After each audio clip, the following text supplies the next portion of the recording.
I thought I'd talk about a few subjects because I find they're very timely.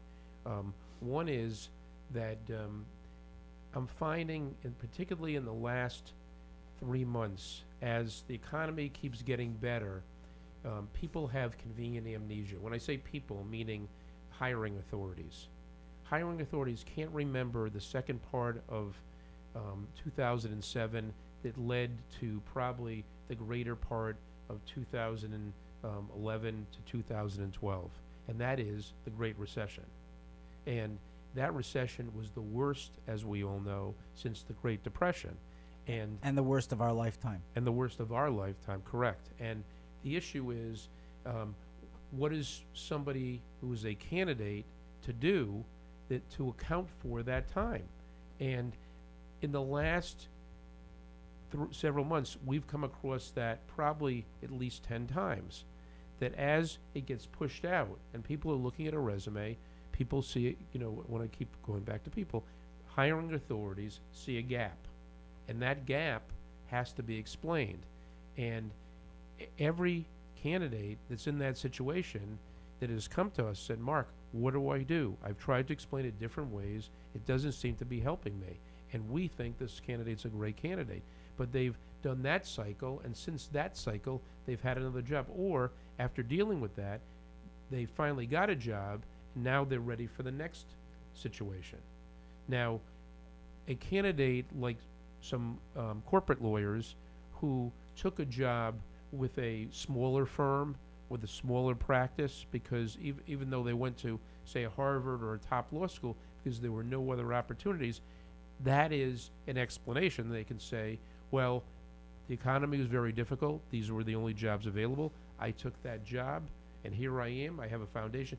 Now I'm ready to go back to where I should be. We've been able to place people. There were some paralegals, mid-level paralegals, particularly corporate paralegals and commercial real estate paralegals, right after, a few years after the recession, that literally had great background, but unfortunately were unemployed because there was no work.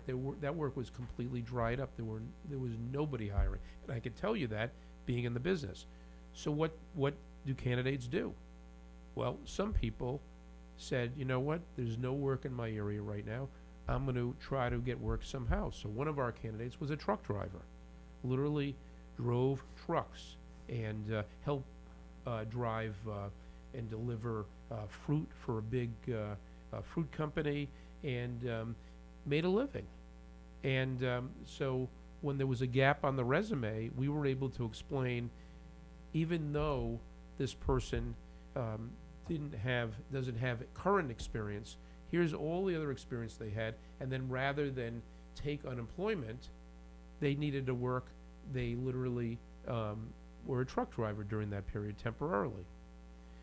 We've had other cases that I've encouraged people, and it's interesting, maybe with a different administration we can start again, which is another topic about the value of unemployment compensation, because some people really need it, but in some cases it's a disservice to people, because one of the big ways that we've had people get employed is by temping. And so in the second case, we've had people that have temped, and that was an explanation to say, look, there were no other jobs at the time, but I temped. And what we have always said to candidates, here's a good way. It's a working interview. You can get in. Keeps you working. Right. It keeps you working. You show an employer how you do, and you keep your skills up. And it could lead to something. And so all those things is a way to justify